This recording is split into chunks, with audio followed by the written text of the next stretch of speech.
да го гледа. Говорете му нещо. Една снимка. Сега, дядо. Може да бъде утре на испански.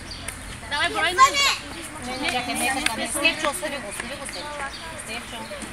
Степчо може, нали може Степчо? Айде бъде на испански. Брой на испански. Айде брой на Uno.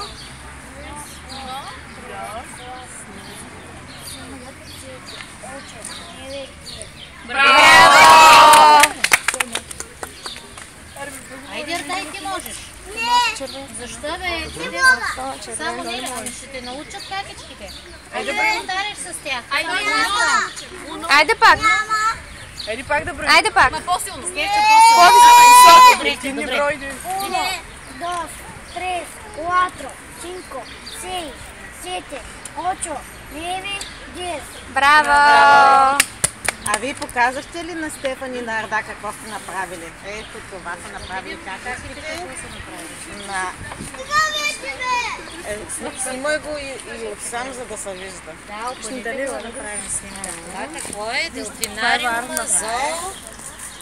Хайде, кажете му на Стефан и на Арда какво сте направили. Зоопарка, делфинариума. На испански бе. Добре, делфинариум.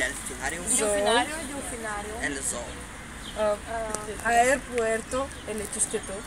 El puente de los Corocovos, creo que Лас Баркас са корабите.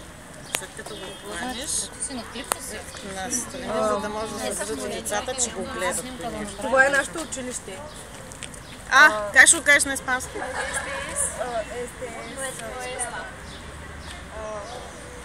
Казвам ли съкръщението?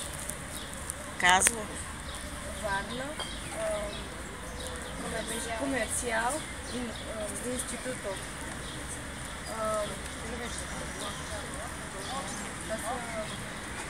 Това е морската градина. Един гърба.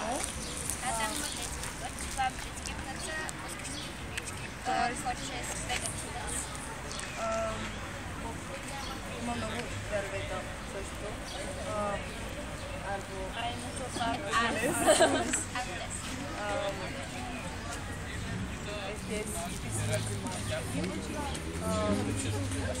Колумпиос. Това се яма Колумпиос. Люките.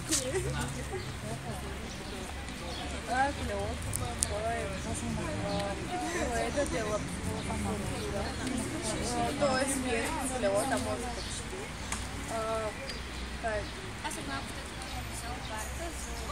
Ето това са някои от животните там. Има лъв, т.е. леон, жирафа. Хипопотамо. Те са братя. Виждат ли се детенцата? Без тя дядо къде.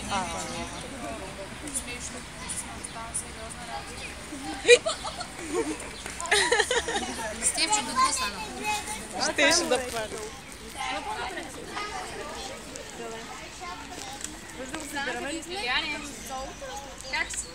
Бива.